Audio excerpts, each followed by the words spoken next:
Le message est arrivé à 19h42 un jeudi. Pas de salutation, pas de préambule, juste la voix de mon père, mesurée et tranchante comme une note de service. Ne te donne pas la peine de venir à la réunion de famille. Nous coupons les liens. C'était tout. 18 mots. 18 syllabes si l'on compte la pause avant qu'il ne raccroche.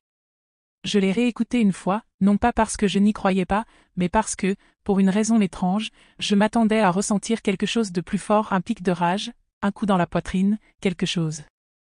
Mais tout ce que j'ai ressenti, c'était du calme. Comme si la partie de moi qui s'était préparée en silence à ce moment venait enfin d'entendre ce qu'elle avait toujours su. Je m'appelle Harper Lane. Je suis la plus jeune de 2 enfants. Mon père, Warren, a bâti Lane Autocar de toutes pièces, d'abord comme mécanicien, puis comme franchisé, puis comme directeur d'une chaîne régionale. Mon frère aîné, Rhett, est l'héritier qu'il a toujours voulu, charismatique, imprudent, intouchable. Et moi? J'étais celle qui maintenait les lumières allumées, discrètement, efficacement, invisiblement. Je n'ai pas rappelé ce soir-là. Je n'ai pas demandé pourquoi. Je n'ai même pas transféré le message vocal à ma mère, Lynette, qui s'était toujours tenue à l'écart des affaires familiales lorsqu'elles devenaient gênantes. Je lui ai seulement envoyé 2 mots par SMS, bien compris. Puis j'ai ouvert mon ordinateur portable, je me suis connecté au portail de prêt que je n'avais pas consulté depuis des mois, et j'ai fait ce qu'aucun d'eux n'attendait de moi. J'ai retiré mon nom, non pas par colère, ni par vengeance, mais par lucidité. 2 ans plus tôt, quand l'entreprise familiale avait besoin d'un prêt d'expansion de 2,5 millions de dollars, la banque avait exigé un second demandeur avec un crédit irréprochable. Rhett avait des dettes. Warren avait des engagements. Moi, j'avais des chiffres propres et un MBA de Harvard. Ils ne m'ont pas supplié de signer. Ils m'ont simplement tendu les papiers, en supposant que je le ferais, et je l'ai fait. Parce qu'à l'époque, je croyais encore que la loyauté donnait droit à l'appartenance. Mais là, assise seule à ma table de cuisine, avec le message vocal en fond sonore, j'ai compris autre chose. Ils ne m'avaient pas coupé. Ils venaient simplement de confirmer ce qu'ils faisaient silencieusement depuis des années. Et cette fois, j'étais prête à terminer la phrase à leur place. Je croyais autrefois que mon père aimait l'ordre plus que tout. Mais avec le temps, j'ai compris que ce n'était pas l'ordre qu'il chérissait, c'était le contrôle. Warren Lane avait construit Lane Autocar de la même façon qu'il avait construit notre maison, brique par brique, règle par règle, sans aucune place pour la douceur. Le garage passait avant tout. La famille venait ensuite. Parfois en 3e. Il avait un dicton qu'il répétait devant les employés, et encore plus devant nous.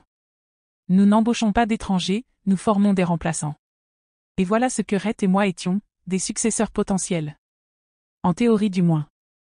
Rhett avait 3 ans de plus bruyant, plus audacieux, toujours légèrement hors de portée des responsabilités. Mais il avait le charme que Warren respectait, une arrogance que mon père reconnaissait en lui-même. Alors Rhett recevait les louanges, les deuxièmes chances, les libertés. Moi, j'avais le classeur à pince. À 12 ans, je consignais les livraisons de pneus dans QuickBooks. À 16 ans, je gérais la paie du 3e site pendant les vacances de printemps.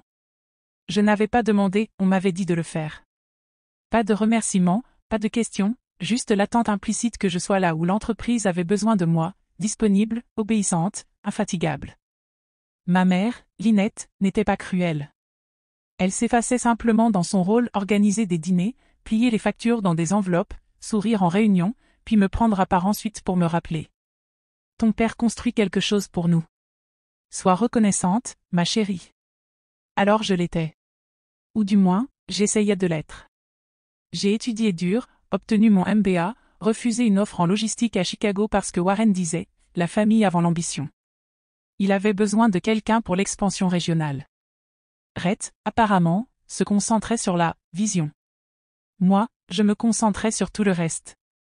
Quand l'occasion s'est présentée d'obtenir un financement pour un nouveau siège, j'ai négocié le bail, comparé les taux de 6 banques et obtenu un accord avec des conditions favorables et un taux bloqué sur 3 ans. Mais la banque voulait un 2e signataire. Rhett ne pouvait pas, son crédit était ruiné. Warren ne voulait pas mettre en jeu ses biens personnels, alors ils se sont tournés vers moi. Pas de grands discours, pas de dîner. Juste les papiers sur la table et un stylo déjà décapé. J'ai hésité, peut-être une demi-seconde. Puis j'ai signé, parce que, au fond, je croyais encore qu'en montrant assez de loyauté et d'indispensabilité, il finirait par me voir non pas comme un plan de secours, mais comme faisant partie du plan. Bien sûr, ils n'ont jamais dit merci. Ils ont simplement supposé que c'était mon rôle. C'était il y a 2 ans. Je croyais investir dans un avenir que nous partagerions. Je ne savais pas alors que je me rendais juste assez utile pour devenir invisible. Et si tu restes silencieuse assez longtemps, tu finis par croire que l'invisibilité est une forme d'amour. Ce n'en est pas une. C'est juste le silence qu'on prend pour la paix. La première fissure n'a pas sonné comme une rupture. Elle a sonné comme un rire. Le rire de Rhett, pour être précise. Nous étions en réunion budgétaire trimestrielle, juste nous 3, moi, Rhett et Warren. J'avais signalé une facture fournisseur, $12 000 dupliquée sur 3 mois. Une erreur évidente. Du moins, c'est ce que je croyais. C'est un ami à moi, a dit Rhett, en balayant la chose comme une poussière sur son col. Laisse passer. Il nous fait de bons prix ailleurs. J'ai regardé mon père, attendant une réaction, un sourcil levé, peut-être un mot de remise en question. Mais Warren n'a pas bronché. Il a simplement pris son café et dit. Concentre-toi sur des choses plus importantes, Harper. Arrête d'agir comme une étrangère. Étrangère. Ce mot n'a pas seulement piqué. Il s'est logé quelque part sous ma peau. Je n'étais pas une recrue récente. J'avais supervisé la logistique de 4 expansions de sites, renégocié notre flotte à la moitié du coût initial, et maintenu la paix équilibrée à travers 2 crises de chaîne d'approvisionnement. Et pourtant, quand je mettais en question quelque chose qui ne relevait pas des tableurs ou de l'obéissance silencieuse, je devenais étrangère. Après cette réunion, les choses ont changé subtilement. D'abord, mon accès au système interne a commencé à se réduire. Je ne pouvais plus me connecter aux plateformes des fournisseurs. Puis le tableau de bord financier me redirigeait vers une page en lecture seule. La carte de crédit de l'entreprise liée à mon nom a expiré. Elle n'a jamais été remplacée. Chaque fois que je demandais, on me donnait la même réponse, on restructure, ou changement temporaire du système, ou pire encore, ne t'en fais pas.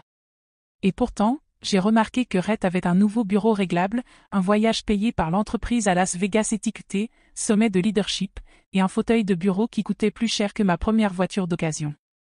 Quelque chose a bougé en moi. Pas de la colère, pas encore, mais une vigilance silencieuse. Le genre qui survient lorsque ton instinct murmure. Ils sont en train de préparer une porte pour toi. Et elle ne s'ouvre que dans un sens. J'ai commencé à garder des copies de tout. Rapport interne de dépenses, notes de réunion, email où Rhett copiait les clients mais signait avec mon nom. Le soir, je les organisais dans un dossier privé sur mon ordinateur personnel. Un dossier que j'ai appelé Shadow Ledger. Je ne savais pas encore ce que j'étais en train de construire, seulement que je devais conserver la vérité tant qu'elle était encore entre mes mains. Un soir, j'ai contacté Danielle Keller, une ancienne camarade de la fac de droit. Nous avions perdu le contact pendant des années jusqu'à ce qu'elle aide sa sœur à sortir d'un divorce compliqué lié à un partenariat immobilier. Je n'ai pas tout raconté à Danielle, juste assez pour poser une question simple. Si un co-emprunteur se retire d'un prêt professionnel, que se passe-t-il? Sa pause en disait long. Ça dépend.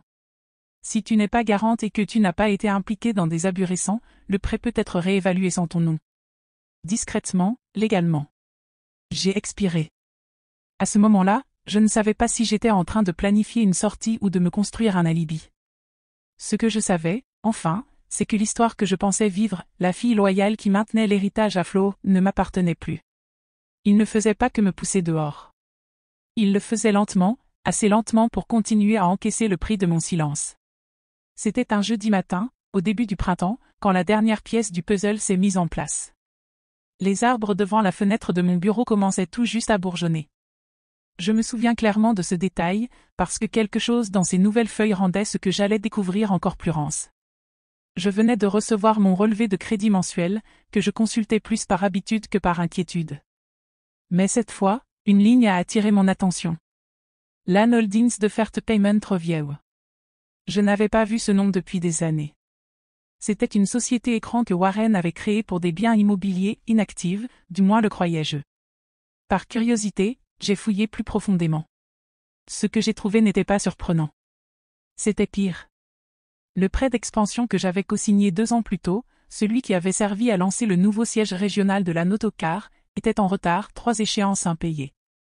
L'entreprise ne tenait que grâce aux délais de grâce et aux factures fournisseurs différées. Mon nom figurait toujours sur le prêt. Et pire encore, il était cité dans les échanges avec les créanciers comme raison d'accorder encore du temps, parce que mon crédit était impeccable, parce que mes finances étaient intactes, parce que j'étais, comme toujours, la personne fiable. Mais je n'avais pas vu un rapport financier depuis des mois. Je n'avais pas été incluse dans une réunion du conseil depuis l'automne dernier. Et la dernière fois que j'avais demandé une mise à jour à Rhett, il m'avait répondu par un emoji clin d'œil. T'inquiète, 6. Grande vision en cours. La vision ne paie pas les factures. J'ai ouvert les archives, retracé les factures sur 6 trimestres, comparé les dépenses aux projections budgétaires que j'avais moi-même rédigées. Et là, je l'ai vu, plus de 40 000 $ en frais de conseil, tous acheminés par un ami de Rhett. Plusieurs entrées étiquetées, test marketing, sans aucune campagne associée. Des réparations de flotte facturées 3 fois, et des devis fournisseurs signés avec mes initiales, que je n'avais jamais approuvés. Ce n'était pas de la mauvaise gestion. C'était une orchestration. Le même jour, j'ai revu Danielle, cette fois en personne. Nous nous sommes assises face à face dans une cabine tranquille d'un café qu'elle appréciait près du tribunal. Je lui ai montré tout. Elle a feuilleté les documents lentement, les lèvres serrées, les yeux fixes. Quand elle est arrivée à l'accord de prêt co-signé, elle s'est arrêtée. « Tu n'es pas listée comme garante, dit-elle. » J'ai cligné des yeux. « Ce qui veut dire ? » Ça veut dire qu'ils ont utilisé ton nom pour l'obtenir, mais que tu n'es pas légalement tenu si tu retires ton nom avant une restructuration. Et si je le fais ? Daniel a posé les papiers, a croisé les mains, et m'a dit quelque chose que je n'ai jamais oublié. Tu n'as pas besoin de les affronter. N'avertis pas. Ne crie pas, contente-toi de retirer la brique qui soutient leur mur, et laisse-le tomber. Ce soir-là, je suis rentrée et j'ai ouvert le dossier que j'avais renommé. Ce n'était plus Shadow Ledger, mais Redemption Plan. À l'intérieur, il y avait des PDF, des emails signalés, des captures de compte, et une lettre de retrait pré-rédigée que Daniel m'avait aidé à préparer quelques semaines plus tôt, quand j'hésitais encore. Je n'hésitais plus. Il ne m'avait pas seulement poussé dehors. Il m'avait utilisé jusqu'à penser que je n'avais plus rien à donner. Et peut-être que je n'avais plus rien. Mais il me restait une chose à reprendre, mon nom. Cela a pris 4 minutes. C'est le temps que le portail est resté ouvert après ma connexion avec les identifiants administratifs que j'avais créés 2 ans plus tôt. À l'époque où j'avais encore un accès complet, à l'époque où je croyais bâtir quelque chose de réel. L'écran a clignoté une fois, puis affiché un message. Statut du codemandeur, actif. Option de modification disponible. J'ai cliqué sur retirer. Puis j'ai téléversé la lettre de retrait signée que Daniel et moi avions finalisée 3 semaines plus tôt. J'ai saisi mon code PIN. Validé. Aucune alarme ne s'est déclenchée. Aucun email de confirmation. Juste un message discret en bas de l'écran, en lettres grises. Mise à jour reçue. Traitement en attente de vérification de conformité. C'était fait. L'étape suivante était le contrôle des risques. J'ai envoyé un email au gestionnaire du prêt de la banque, un homme nommé Case R, avec qui j'avais négocié lors de la phase d'expansion. J'ai joint un résumé des anomalies financières, des fraudes fournisseurs, des signatures falsifiées et des restrictions d'accès indiquant une exclusion interne. J'ai été prudente, claire, professionnelle. Ce que je n'ai pas inclus, c'était l'émotion. Moins d'1 heure plus tard, la banque a gelé le compte d'exploitation lié à Lan Holdings et a déclenché une enquête interne sur le prêt. Discrètement. Pas d'appel à mon père, pas de note arrête, juste une pause, un curseur clignotant dans leur système, là où, autrefois, il y avait eu une confiance aveugle. Pendant qu'il s'agitait, moi j'ai bougé. J'ai contacté ma comptable personnelle, Sabrine Hakim, une personne en qui j'avais confiance depuis mes années de master. Nous avons évalué mon exposition, simulé les pires scénarios. Elle a confirmé ce que Daniel avait dit, aucune responsabilité, aucun dommage sur le crédit, aucune obligation légale de les prévenir. Le trust dans lequel j'avais transféré mes économies le mois dernier était protégé. Ce soir-là, pour la première fois depuis des années, j'ai laissé mon téléphone en silencieux et cette fois je le pensais vraiment. J'ai dormi. Au réveil le lendemain matin, il y avait déjà 32 appels manqués. En milieu d'après-midi, 78 de ma mère, 13 de mon père, 7 de Rhett, et un d'un numéro que je n'ai pas reconnu avant d'écouter le message vocal. C'était Gordon Maddox, leur comptable de longue date. Sa voix était aiguë, paniquée, presque brisée. « Harper, rappelle-moi immédiatement. C'est sérieux. Le prêt s'effondre. La banque a retiré son soutien. Nous risquons le défaut. Tu dois arranger ça. Tu m'entends? Tu dois arranger ça. Je l'ai écouté 2 fois. Non pas parce que je ne comprenais pas, mais parce que cela sonnait comme la justice. Et la justice, quand elle arrive enfin, ne crie pas, elle résonne. En début de soirée, Red envoya son premier texto. Qu'est-ce que tu as fait, bon sang? Puis un autre, tu exagères. On aurait pu gérer ça en interne. Mais le mot « on » ne résonnait plus. Il n'y avait plus de « nous » depuis longtemps. Plus tard dans la nuit, ma mère laissa un message vocal pas en colère, mais douce, tremblante. « Chérie, que se passe-t-il? Ton père dit que la banque a tout gelé. Qu'il pourrait rappeler le prêt. Tu as signé quelque chose? » Je l'avais fait, mais je n'ai pas expliqué. Je l'ai rappelé, laissé sonner 2 fois. J'ai retiré mon nom, c'est tout. Son souffle se coupa. Mais tu ne peux pas faire ça. En fait, je peux, dis-je. Et je l'ai fait. Elle marqua une pause. Harper, ça nous affecte tous. Non, répondis-je calmement. Vous avez fait en sorte que non. Puis j'ai raccroché, non pas par colère, mais par achèvement. Ils avaient choisi le restaurant où nous fêtions nos anniversaires Léonaes, vieux mur de briques, trop de ventilateurs au plafond, et la salle privée près de la cheminée où nous soufflions jadis les bougies et trinquions au ginger ale. Mais cette fois, pas de ballon, pas de gâteau, juste mes parents, Warren et Lynette, Red à une extrémité de la table, et Rhett, le nez sur son téléphone, feignant que tout cela était au-dessous de lui. Une chaise vide m'attendait, comme s'il croyait encore pouvoir me convoquer. Je suis arrivé avec 15 minutes de retard, volontairement. J'ai porté un pantalon gris et un chemisier boutonné neutre, impassible. Daniel m'avait dit un jour que le pouvoir ne crie pas. Il arrive sans s'excuser. Red se leva quand j'entrai. Merci d'être venu. Je ne suis pas venu pour toi, dis-je en prenant place lentement. Ne perdons pas notre temps. Warren se pencha, les yeux fixés sur moi. Tu as fait passer ton message fort et clair. Non, répondis-je calmement. C'est la banque qui l'a fait. Moi, j'ai simplement arrêté de protéger ton mensonge. Sa mâchoire se serra. Lynette se tortilla sur sa chaise. Nous essayons de tenir bon, dit-il. Tu crois nous punir, Harper, mais c'est l'héritage de ton grand-père que tu détruis. Je le regardai droit dans les yeux. Grand-père a bâti un garage. Vous en avez fait une dictature. Red ricana. Allons, nous t'avons tout donné. Vous m'avez donné un emploi, répliquai-je, soutenant son regard. Pas une voix. Le silence qui suivit était dense, presque chaleureux, comme une pièce qui cessait enfin de prétendre être autre chose. Puis Lynette, ma mère, parla à peine d'un souffle. Que veux-tu, Harper? C'était bien la question, n'est-ce pas? Pas la vengeance, je l'avais déjà prise. Ce que je voulais désormais, c'était la clarté. Je sortis une enveloppe scellée de mon sac et la posai sur la table. Voici un affidavit signé confirmant que je me retire définitivement du prêt de l'entreprise, du conseil d'administration et de toute opération. Vous n'utiliserez plus jamais mon nom. Warren ouvrit la bouche, mais je levai une main. Je n'ai pas fini. Je pris une inspiration.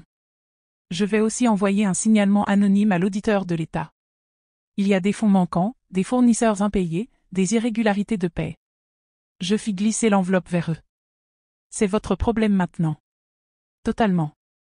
Légalement. Le visage de Red vira au rouge. Tu nous détruis par ego. Je ne détruis rien, dis-je en me levant. Je retire simplement l'illusion que j'en faisais partie. Je me tournai vers la porte. Derrière moi, pour la première fois de ma vie, mon père prononça le seul mot que je n'aurais jamais pensé entendre, « Harper, s'il te plaît ». Je fis une pause, non par hésitation, mais par satisfaction. Tu as laissé un message me disant que c'était fini, répondis-je sans me retourner. Je ne fais qu'accepter. Formellement. Et je partis. L'histoire parut dans les journaux. Pas les grands. Juste une brève dans le bulletin économique local, l'un autocar confronté à des turbulences financières sur fond de conflits internes. Ce n'était pas moi qui avais fuité, mais je savais qu'il avait fait. 2 jours plus tard, Daniel m'appela, la voix mi-sérieuse, mi-souriante. Quand les gens perdent le pouvoir, dit-elle, ils cherchent un coupable. Ils ne s'attendaient juste pas à ce que ce soit quelqu'un qui soit déjà parti. Après ça, les messages vocaux devinrent acerbes. De mon père, enfant ingrate.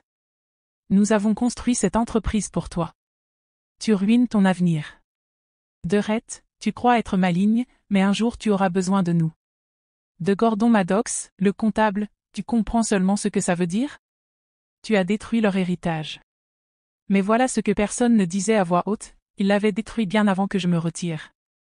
Ils l'avaient détruit quand ils ont utilisé mon nom tout en me refusant une place à la table. Quand ils ont décidé que j'étais une menace, pas une fille. Quand ils m'ont rendu invisible. Maintenant le prêt s'effondrait, les comptes étaient gelés, les contrats fournisseurs se délitaient. Et moi? J'étais intacte. Aucune conséquence légale, aucun dommage financier, mon crédit préservé, mes économies en sécurité. J'ai transféré le dernier message à Daniel, puis supprimé les autres. J'ai remis mon téléphone en sonnerie et, pour la première fois depuis des années, il resta silencieux. Pas de crise, pas de requête, pas d'incendie que moi seul pouvais éteindre. Je me suis installé dans un petit loft au centre-ville de Portland. Rien de luxueux, juste de la lumière, des fenêtres propres, assez d'espace pour un bureau et pour la paix. J'ai commencé à consulter discrètement, et dans de petites start-up dirigées par des femmes à éviter les pièges que j'avais connus. Pas parce que j'avais besoin d'un but, mais parce que je l'avais déjà. 3 mois plus tard, une enveloppe arriva à ma nouvelle adresse. Pas de nom d'expéditeur, juste le logo de la banque et un code barre de suivi. À l'intérieur, une seule feuille, cette lettre confirme que le prêt commercial associé à Harper Lane a été formellement retiré et restructuré. Aucune obligation restante, aucune action requise. Pas de merci, pas d'excuses, pas de mise en récit, juste une ligne tracée en encre et en loi, enfin, en vérité. J'ai rangé la lettre dans un dossier intitulé « Terminé » et je l'ai glissée au fond du classeur.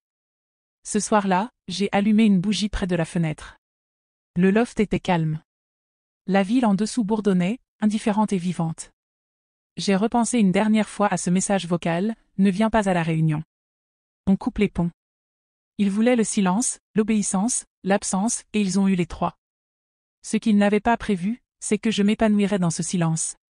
Que je construirais quelque chose non pas avec la vengeance, mais avec la réalité. J'ai servi un verre de vin, ouvert un nouveau dossier client et écrit une phrase en haut. Tu n'es pas difficile. Tu es enfin visible. Et j'ai continué.